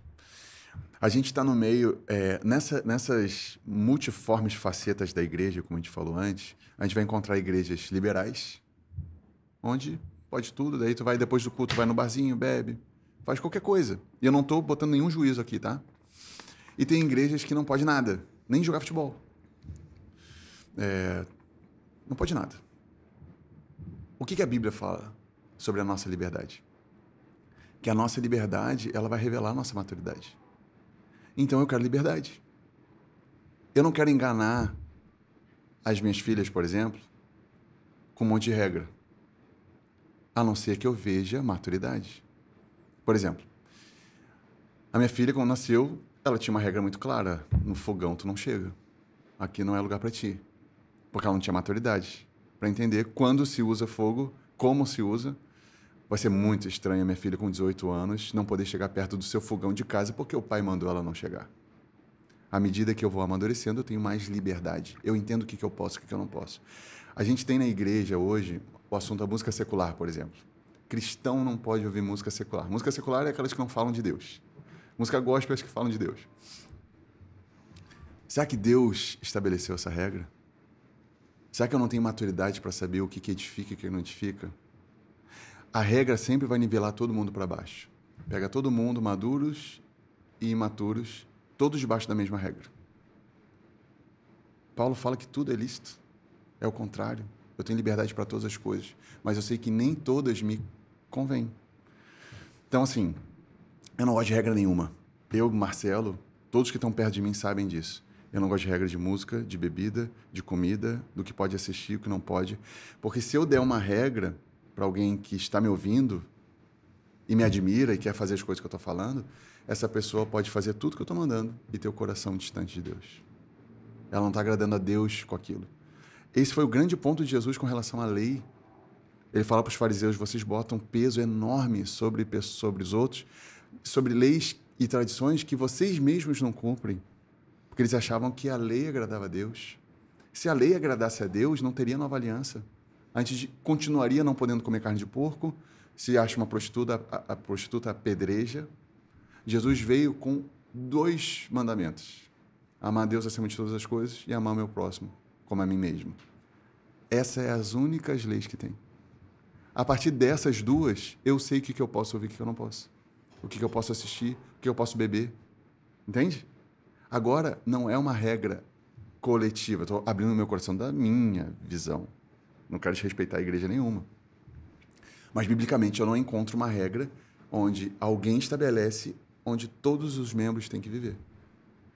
Ela não aponta para o amor a Deus. Ela aponta para uma submissão a pessoas. O amor a Deus é, eu amo a Deus. Eu sei o que eu posso e o que eu não posso fazer que vai desagradar Ele. Se eu sou uma pessoa que não me controlo com um álcool, eu criaria uma lei para mim de 0 álcool. Eu não bebo nada porque eu não gosto, tá? Eu não tenho problema nessa área porque eu não bebo. Agora, se eu não consigo ouvir música secular, porque eu começo a gostar de um pancadão que fala sobre prostituição, coisa e tal, eu vou criar uma cerca. Quer saber? Não vou escutar música secular nenhuma. Eu não consigo lidar ainda. Um dia, uma pessoa, perguntei para um irmão, a gente estava falando academia, dele assim, cara, eu não consigo ir em academia. Porque as músicas que tocam lá lembram do meu passado, me faz um mal. Ele não vai na academia. Ele criou uma cerca. Quem sou eu para julgar a cerca do cara? Agora vai ser ruim se ele botar essa cerca dele sobre mim. Ninguém pode ir em academia porque é música secular lá. Não, tu tá daí pegando a tua lei que está fazendo bem para ti está botando sobre mim. Eu não consigo fazer isso. Nunca, podem ter certeza, eu nunca vou dizer para minhas filhas que elas não podem ouvir música secular. Eu posso traduzir isso da forma de que, para diferentes pessoas, elas devem entender os seus vícios, os seus pecados, os seus problemas e, assim, criar suas próprias regras que vão ajudar elas a seguir no caminho e, ao longo do tempo... Só não esquece que o ponto é não ferir a santidade de Deus. O meu ponto é o relacionamento que eu tenho com Jesus. Não é a entrar em uma cartilha. Eu não consigo ver Deus querendo isso. Entende? Mas aí agora me veio, Marcelo, nós somos todos diferentes. E aí a gente vai ler a palavra. E aí um versículo que tu interpretou de uma forma, eu vou interpretar de outra. Um exemplo. Completamente o contrário. Tu tem algum exemplo? Agora não me vem exatamente o versículo, mas eu sei porque já veio isso, da questão do jogar o outro, ou da questão do vinho, mas na Bíblia tá aqui. Tá bom, vamos botar na Entendeu? prática. A questão da interpretação, porque é aberto, né? A palavra, de certa forma. Não tem tá escrito isso e a interpretação é essa. Assim, ó, a Bíblia, a essência da Bíblia não se contradiz nunca. Usos e costumes pode ter variações, que eu acho que é o que tu está falando, né? Uso de liberdade. Eu, por exemplo, assistia série Netflix, direto. Mas sabe quando tu chega... Eu tô falando de mim, tá? Sabe quando chega tu tem que estar sempre passando a cena? Pô, eu sou casado com uma mulher, Deus só me permite ver um corpo de mulher. Pô, se eu tô tendo que ver aqui, não tá combinando. Eu ficava passando. Aí um dia eu pensei assim, ó, mano, mas por que eu tenho que ver essa série? Ninguém me deu uma regra. Eu percebi que estava gastando meu tempo de uma forma... Agora, eu vou dizer para o João e Vanessa que vocês não podem ver série? Não. Eu, na minha caminhada, eu entendo que eu estava usando do meu tempo. Não quer dizer que eu não veja, mas tem algumas coisas que agora eu seleciono muito mais. Eu já saí em 2 filmes no cinema com a Lu, no meio do filme. A gente estava vendo Noé, o filme de Noé. Aí uma hora eu disse, não, peraí, os caras inventaram tudo aqui, pô. Isso não foi, a Bíblia não fala disso. Aí uma hora eu relevei, né? Chegou uma hora assim, cara, por que eu tô aqui vendo essa porcaria? Os caras inventaram, mexeram na palavra, não se mexe na Bíblia. Eu assim, Lu, vamos embora. Assim, ai, vamos. Ninguém me mandou embora do cinema, esse é o ponto. Eu estabeleci uma comunhão com Deus e eu sei onde eu devo e onde eu não devo ir. A ponto de... Imagina que eu boto uma regra, vamos no limite agora, que eu não posso falar com uma prostituta. Não. Pecado. O que eu faço com Jesus? O médico que sentava com publicanos e prostitutas, que atraiu essas pessoas, era chamado de amigo de pecadores. A regra de Jesus, a lei... Em algum momento Jesus pecou? Não. Não. Jesus não vivia à base de uma lei humana, de usos e costumes. Ele sabia o que ele veio fazer e ele cumpriu com o que ele tinha que fazer. Só que eu sei o que eu tenho que fazer. O João sabe o que ele tem que fazer. A Vanessa sabe. Através do quê? Da palavra. Eu sei o que eu tenho que fazer. Então, eu não tenho mais uma regra fechada. Eu estou a serviço de Deus. Deus sabe se eu estou falando isso para dar lugar à carne e agora chegar em casa e pegar meu charuto e beber meu vinho até cair. Deus sabe. E Ele sabe que eu não faço isso, entende? Mas eu não consigo estabelecer uma regra para ninguém. Cada um consegue perceber as suas dificuldades. E tem que ser honesto para criar suas próprias cercas, suas próprias leis pessoais. Lei em amor a Deus. Eu crio uma lei porque eu amo a Deus. Eu tenho as minhas. Algumas que surgiram de 2 anos para cá, por exemplo. Vou trazer um link com isso. Agora tu falou do charuto e do vinho. E lendo também o mesmo livro, do Uma Vida com Propósito, ele fala em momentos sobre o desfrutar, né? Que Deus dá a chance da gente ter momentos de prazer, da gente ter momentos de alegria. E para mim isso era um bloqueio que eu tinha em relação à religião, à igreja, de vendo de fora lá atrás, cara, é só sofrimento, parece que é só tristeza, é pesado, é um fardo. Fala sobre isso. Me explica mais. Assim, eu sei que tem linhas cristãs que defendem 0 álcool. Só que daí teria um problema com Jesus. Eu não falo nem do vinho em si, mas eu falo num geral de, tipo, tá tudo bem eu ter um momento alegre? Eu posso ter um momento feliz? Okay. Porque às vezes E parece não que só tudo isso. é tão, assim, Entendi. uma coisa pesada. E eu acho que a gente pode ir além disso, de ter momentos alegres, de desfrute. E eu posso desejar coisas, eu posso desejar crescer na vida, eu posso desejar trocar meu carro ou ter uma casa maior. Entendi, boa. Tá, é outra linha. Assim, ó, Deus quer o nosso sofrimento? Acho que essa é a pergunta. Não. Não. Tu quer o sofrimento da tua filha? Não. Não. Tu deixa ela brincar com faca? Não. Não, mas ela gosta. Não é isso. É só olhar como é que é a nossa relação de pai e filho. Deus não nos permite algumas coisas. Algumas porque ele simplesmente não deixa. Acabou. Eu não posso matar. Ele definiu. Não, mas o cara é um bandido. Não. Né? Algumas ele estabeleceu. Algumas é para o nosso próprio bem. Se tu vai ver as leis que Deus traz para aquele povo, muitas são sanitárias. Porque você vê que aquele povo não sabia. Então Deus estabelece leis. Não vou entrar em detalhes, algumas são meio estranhas assim. Mas Deus, em cuidado com aquele povo, estabeleceu leis. Ó. Não importa se tem sentido ou não, algumas. Hoje a gente vai olhando, a gente entende o porquê Deus estabeleceu. Era só cuidar um pouco mais. Mas Deus sabia que aquele povo não ia cuidar e estabeleceu lei. Agora, Deus que é a nossa alegria. Rapaz, imagina, fruto do Espírito é amor. Qual é o segundo? Alegria, Gálatas 5, 22, 23. O fruto do Espírito em mim, ele vai para fora. O que vai revelar? Amor, primeira coisa. Alegria, segunda coisa. Um crente que está sempre de cara amarrada, ele não tem o fruto do Espírito evidente na vida dele. Longanimidade, benignidade. Eu acho legal falar isso, porque ao menos eu imagino que eu não seja o único que de fora via muito dessa forma. Mas vou chegar no ponto. Agora, o que é alegria? Acho que esse é o ponto. A alegria que o mundo diz que eu tenho que ter para satisfazer os desejos da minha carne, a satisfação da minha carne é a alegria, é assim que Deus vê? O que é alegria aos olhos de Deus? O que é a verdadeira alegria, que muitas vezes a gente demora até descobrir? A partir de um relacionamento. Paulo e Silas, numa cadeia, tendo sido chicoteados injustamente, sendo cidadãos romanos, eles nem foram julgados, não poderiam ter sofrido aquela penitência. Eles estão numa cadeia, meia-noite, a Bíblia diz, fala até a hora. Eles estão louvando a Deus. Fruto de quê? De alegria. Quem é que sai cantando? Quem está alegre. A cadeia começa a tremer, as portas da cadeia abrem. O carcereiro acorda, ele vê que as portas estão abertas, que ele pega a espada para se matar, porque ele sabia que a condenação dele seria a morte. Deixou um monte preso. Aí Paulo fala, não te faça mal, está todo mundo aqui. Deus permitiu tudo aquilo lá por causa do carcereiro. Por que eu estou te falando isso? Paulo sabia que todos os seus sofrimentos, as suas dores, no fim, sempre tinha a salvação de alguém. O que alegrava aqueles homens? A salvação dos outros. Não era a satisfação da carne. Agora, eu estou dizendo que não é bom tomar um bom vinho. Eu não tomo vinho, mas eu acredito que seja bom.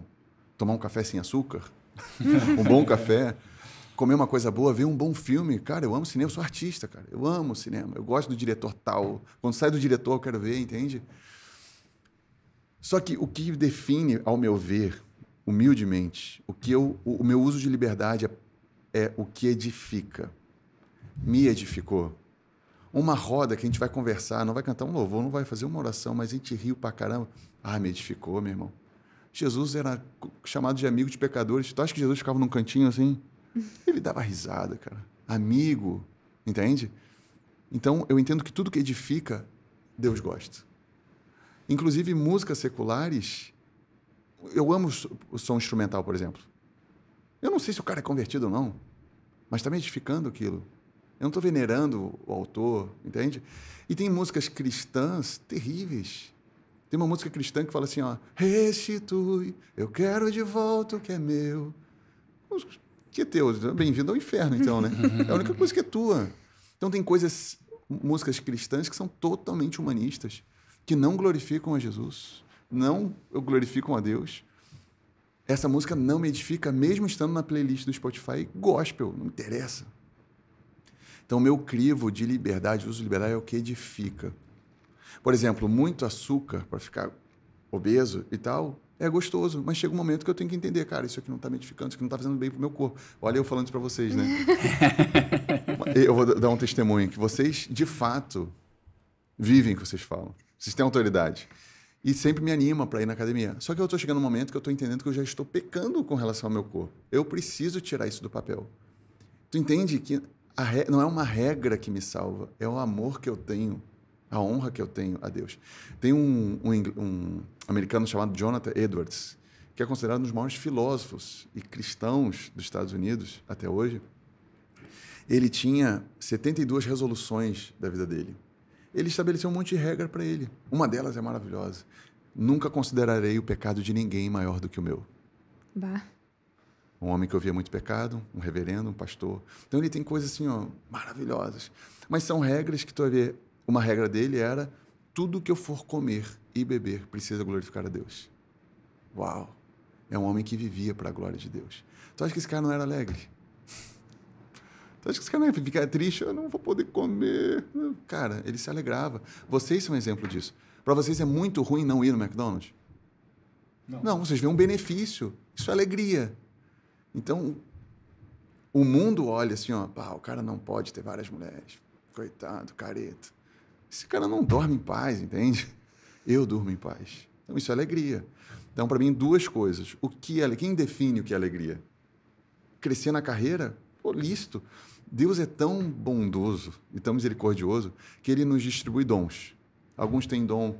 A gente estava falando do Lucas, né? Chato pra caramba. Deus distribui... Ele parou em todas as filas. O Lucas aí tá nos gravando, pessoal. Multitalentoso.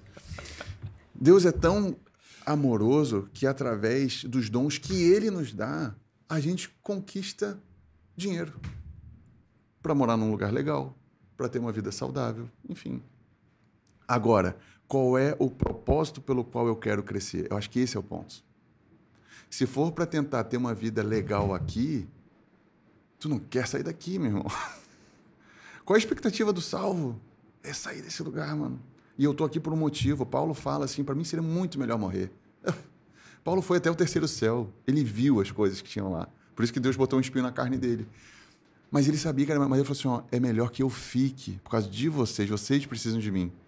Esse homem entendeu que a morte e a vida era questão só de tempo e espaço. Porque a gente não morre, na verdade. A gente é ser eterno. Ou eternamente em lago de fogo e enxofre, ou na presença de Deus. Mas o que atrai a nossa vida à eternidade não é rua de ouro, não é imortalidade. É a presença de Deus. Face a face agora. Tudo que tu falou de ele não mandar o WhatsApp ali, ele vai mandar, entendeu? Ali a gente está vendo. Então eu penso assim, qual é o meu propósito de vida aqui? Eu vou exercer os dons que Deus me deu aqui para quê? Entende? O podcast é para quê? As minhas músicas são para quê? Eu vejo que o recurso financeiro é um bônus de estar vivendo o que Deus quer. Eu não consigo botar preço para ministrar em algum lugar. Como é que eu vou botar preço no ministério de Deus? Você falou de graça receber, de graça dar. Só que Deus é tão bondoso que os irmãos vão lá e ofertam na minha vida. E eu pago. Nunca faltou pão lá em casa. Entende? Mas eu não consigo fazer do dinheiro o meu propósito. Não. Daqui a 10 anos eu vou estar morando em Miami. Eu, particularmente, não consigo, porque eu entendi o que Deus quer de mim, entende? E eu sei que Ele não vai deixar faltar nada. Mas tudo é lícito. A gente tem que entender isso. Não tem tudo. Fazer da nossa carreira, desenhar e fazer metas e projetos. Mas eu penso que a gente pode perder muito do que Deus tem quando a gente não centraliza Ele no nosso plano. Quando Ele é o centro, meu irmão, tu vai ter alegria. Mesmo abrindo mão de coisas que o mundo diz que é alegria, entendeu?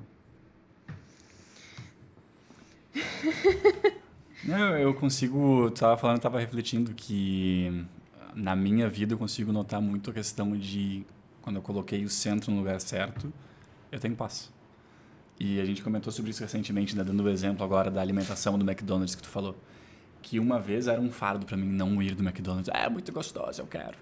E agora não. Agora a minha alegria é comer saudavelmente, é dormir cedo, acordar cedo no outro dia e treinar. Sim. E a gente nota que tem várias coisas que são edificantes e que justamente no início pode parecer, mas o edificante é um peso. Eventualmente ele deixa de ser e tu começa a ver o quão bom é. Uhum.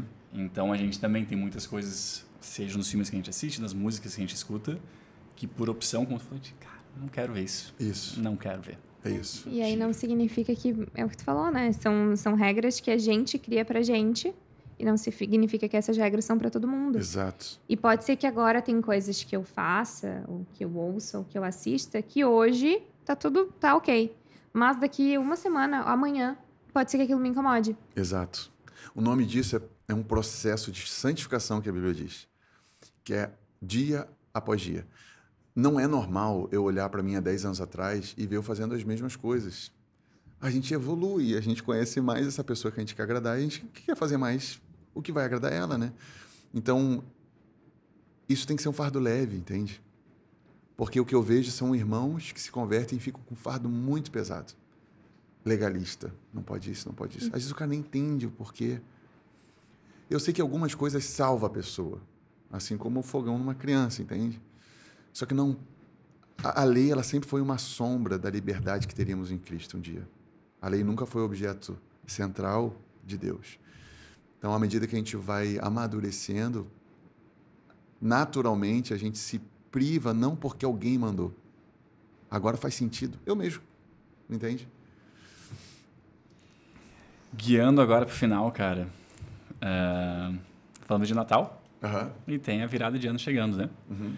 Virada de ano, o pessoal reflete muito, o pessoal... É momento de agradecer, momento de, às vezes, chorar as pitangas e de pensar no próximo ano, Fazer enfim. metas. E eu ia fazer uma pergunta, mas vou adaptar. Geralmente, a gente termina o podcast com uma pergunta de se pudesse sugerir um hábito para a pessoa implementar, qual seria? Mas vou pedir diferente. Uhum.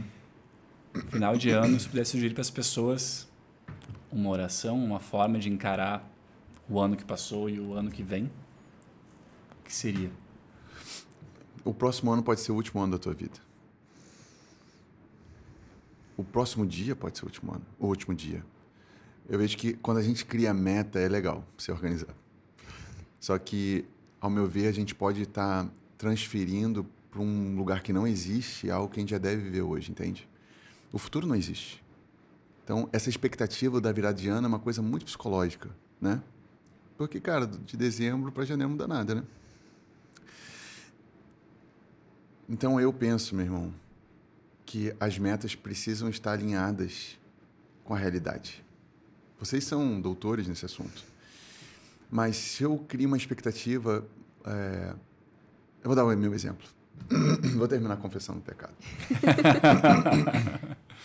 Mas no final do ano passado, eu criei uma meta que eu ia fazer academia esse ano todo, certo? O que eu fiz? Eu não tinha material, eu não tinha bermuda boa para isso, camiseta. Daí eu entrei assim, cara, então vamos lá. Qual é o melhor short para malhar?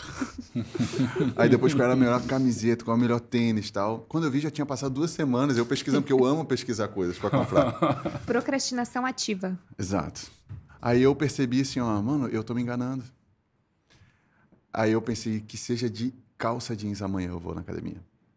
E eu cumpri. Aí eu fui e eu paguei a academia do ano todo. Foi de jeans? Não, mas eu tinha um short ruim lá. Um short com mancha de tinta. Sabe aquele que tu usa pra... E aí eu fui e paguei o ano todo. Que assim, eu vou ajudar a me forçar aí, porque eu detesto academia. E aí eu fui, tava indo todo dia. Aí teve a enchente. Quando acabou o lance da enchente, eu pensei assim, cara, o ano que vem tá logo aí. E eu acabei não voltando, entende? Então essas metas, elas podem ser uma enganação. E outra, por ferir e não viver aquela meta, por exemplo, eu botei uma meta e eu não vivi, às vezes pode vir uma culpa tão grande que o cara vai pro extremo oposto. Quer saber? Eu vou pro Mac. Entende? Então, eu acho que a gente tem que fazer metas reais, do dia a dia real, a vida comum, sabe? Então, eu queria dizer... A única coisa que me veio na mente é isso. Talvez tu não tenha um ano inteiro na tua vida, sabe? E isso não é ruim. Para quem é salvo, é a melhor coisa. Eu não desejo a morte. A Lu fala assim, tu parece que deseja a morte. Ela diz, tu não nos ama? Eu amo, cara, mas eu amo mais a Jesus, entende? Então... Eu quero viver a realidade que Ele quer que eu viva todo dia de uma forma muito prática, muito natural, sem grandes elaborações, sem grandes metas, sabe? Eu tinha uma meta esse ano de ouvintes mensais de Spotify, eu não cumpri. Não me desanimei, era uma meta, mas não foi. Eu vou continuar fazendo a mesma coisa que estou fazendo, e eu sei que essa linha vai crescendo aos poucos. Então... Sabe que a gente tem a defesa de que não dá para esperar segunda-feira para começar a dieta, não dá para esperar virar o ano para começar o projeto. Sim. Justamente, eu concordo com isso. Então. Mas geralmente chega no final de ano e existe aquela reflexão, né? Tu não tem essa reflexão de final de ano? Esse ano que passou, o ano que vai vir. Vamos acabar? Acho que já deu. Não, eu tenho. Eu faço... aprofundando, cara. Eu vou chegar. Eu faço assim. Assim, para ser muito honesto, eu preciso pensar mais em mim. Até porque o meu corpo é templo do Espírito. Cuidar de mim não é só querer ter um físico melhor, uma saúde melhor. É honrar meu Deus. Se a gente for na essência, é isso. Eu cuido muito pouco de mim. Eu fico muito pensando na família, na casa. Então, eu tenho metas muito claras, assim, com relação à minha casa. Coisas que eu tenho expectativa de ver minhas filhas experimentando mais. Mas, de fato, eu preciso pensar mais. Eu estou chegando perto dos 40. Aí eu acho que isso, sim, o 40 para mim é uma marca. Mais do que a virada de ano, é assim, porque daí tu começa assim, tu começa a descer a lomba, né? Tu subiu e agora tu começando a descer. Mas eu creio que, cara, nisso tudo que a gente conversou durante esse tempo, uma vida saudável, ela é fruto, na verdade, porque, querendo ou não, eu posso colocar metas saudáveis na minha vida e isso se tornar uma idolatria, né? Isso não agrada a Deus, porque, na verdade, eu estou sendo escravo daquela coisa. Mas se eu, de fato, for isso que eu falei, que eu creio que a gente deve ser, eu vou ter uma vida saudável. Eu amo tanto, meu Deus, que eu sei o que ouvir, o que beber e até, inclusive, como usar o meu tempo para fortalecer meu corpo, entende? Então, acho que, assim, se a gente pudesse resumir essa conversa, se a gente viver para a glória de Deus, a gente vai ter uma vida saudável. A gente vai saber que não precisa de regras, porque a minha regra é agradar a pessoa que eu amo. Vocês não têm regras pessoais? Às vezes nem sabe que tem, mas tem. Eu sei o que eu não devo fazer para a Lu. Ela não precisa dizer assim, ó, a partir do ano que vem eu quero que tu não fale mais isso. Eu já sei o que ela não gosta. Então, quanto mais eu amo, Jesus, de fato isso vai se tornar uma realidade na minha vida, entende? Inclusive na minha rotina. Nossa, foi muito bom, porque tu deu agora uma aula aqui de hábitos e de cuidado. Agora tem gente para me cobrar, questão, não, eu não queria dizer nada, né? Mas sim, a gente vai te cobrar. Não, brincadeira, que a gente sempre incomoda ele, assim. Não, né? mas eu Querido, gosto disso, querido. isso é importante. Consegui levar pro CrossFit um dia. Ele tenta fugir, ele vê a gente tá então, academia. Não, mas é que hoje tu sabe que foi tu que levantou o assunto, né? Então... Foi. Eu vou abrir o jogo, assim, sabe por que eu acho... Eu sempre penso que enquanto eu tô levantando peso, eu podia estar gravando uma música. Eu penso que eu poderia estar fazendo algo, mas... Mas aí, olha só, o raciocínio, que daí a gente vai conectar com o que tu falou, de fato. Como é que, se tu não cuida de ti... Sim, exato. Tu não vai estar bem. E nem vou cuidar bem da minha esposa e das minhas filhas. E aí, se tu não estiver bem, como é que tu vai agradar a Deus se tu não tá bem? E não é um bem que foi, sei lá, o acaso, aconteceu, que tu...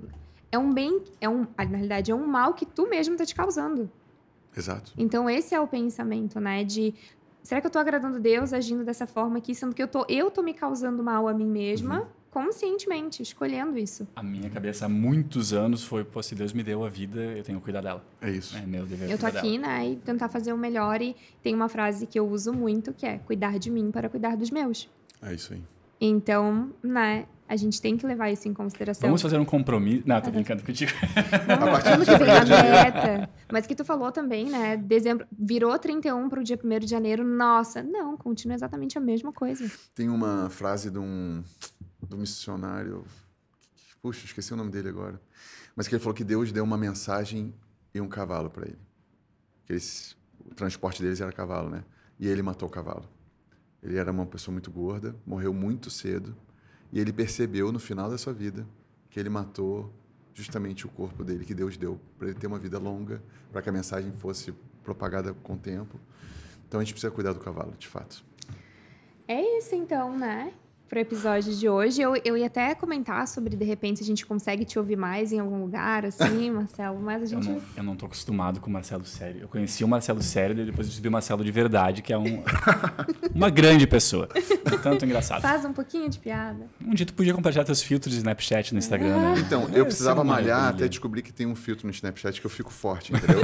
Que, inclusive, qualquer pessoa parece com o Marcelo Castilho naquele filtro. É incrível. Podia é que ser não o tem filtro agora, Marcelo aquele é o Cacilhas. teu filtro. Não, então. Aquele é o teu filtro. Mas onde é que a gente acompanha, cara? Instagram, Spotify, YouTube? Eu tenho o Instagram, Marcelo Cacilhas. YouTube, Marcelo Cacilhas. Spotify. Spotify, Marcelo Cacilhas. Deezer, Marcelo Cacilhas. E no YouTube é Marcelo Cacilhas também. Pô, tu sabe que se eu peço pra Siri, a Siri fala Marcelo Cacilhas. Cacilhas. Pra Pois quem é. não entendeu, inclusive, gente, o Marcelo, ele é músico, né? Acho que dá pra perceber pela voz dele, ele canta. Eu não canto As muito. músicas... Canta, sim. As músicas mais ouvidas da minha casa. Ninaram a minha filha muitas vezes. Mas as minhas mais ouvidas são eu não cantando. Pra mim isso é uma clara impressão, assim, que as pessoas preferem. Não, mas é que os teus instrumentais são diferenciados, né, Marcelo? Eu gosto, Mas- eu amo fazer instrumental. Tu tá produzindo muito instrumental e pouco cantando, eu acho que cara. tem Isso que cantar também mais. diz muito sobre os números, Pode né? É, Mas dia 11 de novembro... A gente tá em novembro? dezembro. Ou seja, Não. Quer dizer, agora no é dia caso- 23 de dezembro hoje, cara. Tá, então já tá lançado. No futuro já vai Dia estar 11 de lançado. dezembro tem um lançamento de uma música que ela... Eu termino com isso. Eu tava em São Paulo agora com os irmãos lá, e a gente teve um devocional à noite. Louvor. Aí surgiu o Salmo 23, que é um dos mais conhecidos, né? O Senhor é meu pastor, nada me faltará. Ele me faz andar em verdes pastos. Davi era um poeta, né? E é interessante que quando a gente fala assim, o Senhor é o meu pastor, muitos leem assim, e de nada terei falta. De fato. Só que esse irmão que estava lá, ele falou assim, irmãos, eu leio... Ele falou de uma forma tão simples. Eu leio assim, o Senhor é meu pastor e Ele não vai me faltar. Deu, é isso. Porque em Jesus está tudo. Ele é o alimento, Ele é o pão da vida, Ele é a água que me limpa. Então, aí eu saí tipo, fininho, peguei um violão assim, aí comecei, o Senhor é o meu pastor e Ele não me faltará. Aí a música foi toda dentro desse pastoreio, Ele é o fundamento onde reside a minha paz. Então essa música fala desse descanso que eu tenho. Eu ouço o timbre da voz do pastor. Quando Davi fala, seu cajado e sua vara me consolam. O cajado era aquele que se a ovelha estava se desviando, ele tem uma voltinha, né? Uhum. Aquele ele botava no pescoço da ovelha e assim, não é para ir, é para cá. Rapaz, mesmo que eu começar a ir para um lado, eu sei que o cajado dele vai me colocar no caminho. Isso é um consolo. Eu não vivo essa vida assim, não posso errar, sabe? Então, essa música para mim, eu tô terminando o ano de uma forma muito descansada, sabe? Porque eu me cobro muito, como eu falei, né? Mas Deus falou comigo ali, calma, eu sou teu pastor, tu não vai se desviar, entende? Continua ouvindo minha voz, se humilhando. Então, é uma música que, para mim, termina o ano nesse sentido. Cara, eu teria tanta coisa para contar, assim, que Vai Deus ter que falou. gravar outro, eu acho. Mas Que bom seria se tivesse um podcast do Marcelo, né? Que bom Quem seria sabe, se tu tivesse um Jogando espaço para no poder ar aí. contar tudo isso, né, Marcelo? Acho que isso vai ter. Não, a gente já deixou aqui Meta agora, né? pro ano que vem, galera. Mas é isso, pessoal. A gente vai deixar todos os links aqui embaixo pra vocês, inclusive da nova música. Então ouçam. Vou deixar o link da minha favorita também, porque eu acho que vocês precisam conhecer pra vocês não pularem essa. E se vocês estiverem assistindo a gente pelo YouTube, não esqueçam de curtir esse vídeo, se inscrever aqui no canal, seguir a gente, todo mundo que tá aqui no Instagram. Como eu já falei, os links estão aqui embaixo. Se tu tá ouvindo a gente, curte também pelo Spotify, pelas plataformas de áudio. E a gente se vê na próxima segunda-feira, ao meio-dia. Obrigado, Marcelo, e um feliz e abençoado Natal a todos, né? Amém. Tchau, tchau.